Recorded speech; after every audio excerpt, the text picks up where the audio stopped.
Hello, welcome back to Too Many Books. My name is Sean, and today we have a Conversation Tree press unboxing.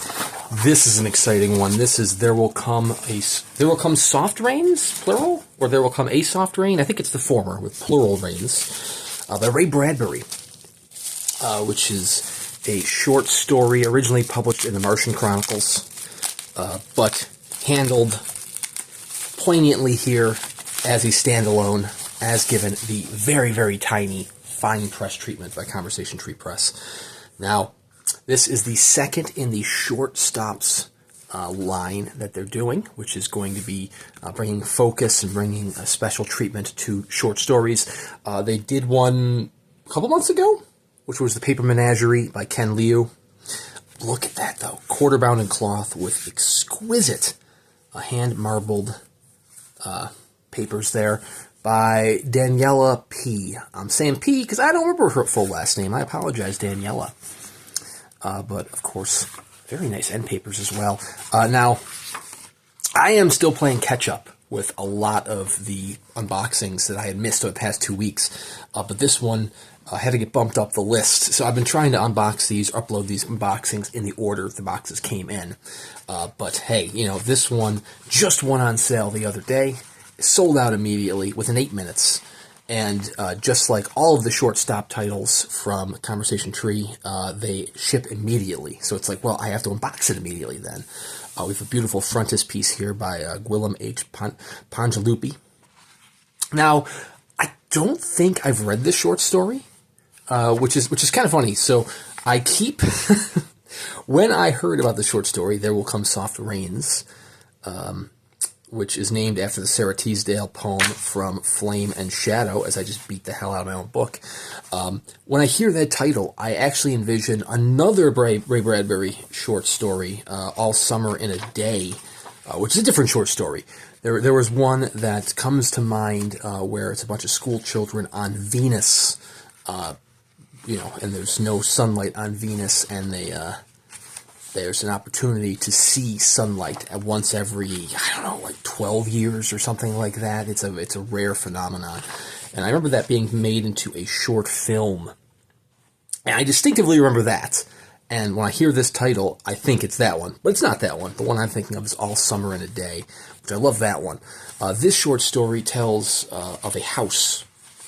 It's signed by Pongiluppi, the illustrator. That's a nice touch right there. I didn't know if it was going to be signed at all.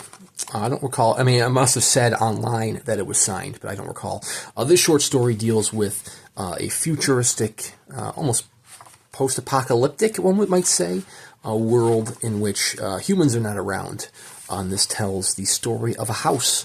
This house in the frontispiece, which is going about his daily tasks and reciting the Teasdale poem of the same name. And I know it said online that Bradbury considered this his only science fiction short story, his only true science fiction short story. It was one of his favorites, so I am excited to dive in. But here is our limitation page. It's not numbered. None of the short stops are. It was published under the direction of Anthony Geer up in Canada. It has its text set in Adobe's Warnock Pro and Margot Levesque's Rami. Letterpress printed by Phil Ebel and Robert Hetherington at Heidelberg Cylinder, printed at Hand and Eye Editions. Is Hand and Eye Editions? I thought it was Hand and Eye Press, but I could have been wrong this entire time. 300 unnumbered copies, bound in cloth, custom marbled from Papier's Prina. So it is Daniela Prina was her last name. Cream, 120 gram per square meter paper. It is very creamy paper, I will say that. Signed by Guillem Pongiluppi, the illustrator.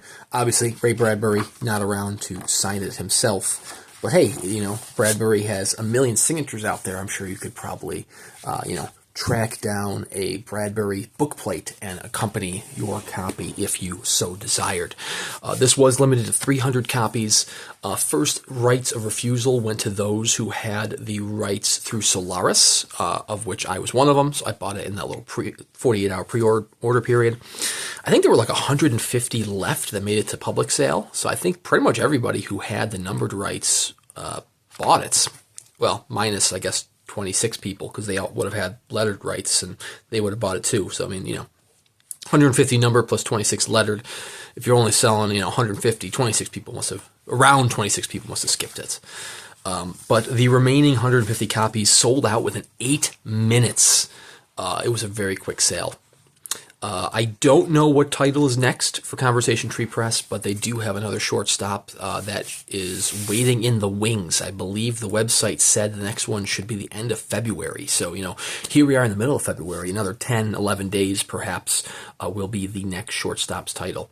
I love these editions.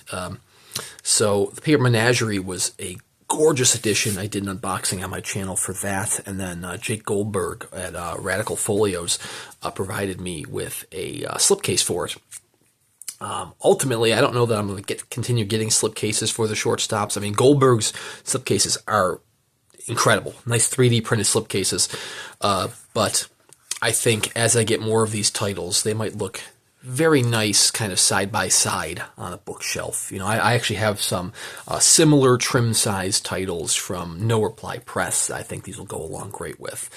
Speaking of No Reply Press, I actually have an unboxing video coming up from them. Like I said, I'm playing catch up, so it hasn't uploaded yet. It'll probably upload next week sometime, but unfortunately, I'm still playing catch up. But anyways, definitely check out Conversation Tree Press. Anthony is doing exceptional things in the fine press world, and these shortstops are a testament to this fine press publications, even on a small, even if you're only looking at a dozen pages, it is a quality dozen pages, and I'm excited to see what he has on board next. So anyways, please consider subscribing to the channel here. I do at least one book review a week with plenty of unboxings in between there. I plan to support Conversation Tree Press for as long as I can, so I will continue doing unboxings for them. Peter Pan, I did the numbered and deluxe edition. Unfortunately, I'm just kind of sticking with the deluxe editions going forward because my wallet hurts. But anyways, thank you guys very much for watching. Check out Conversation Tree Press, and we'll see you around next time.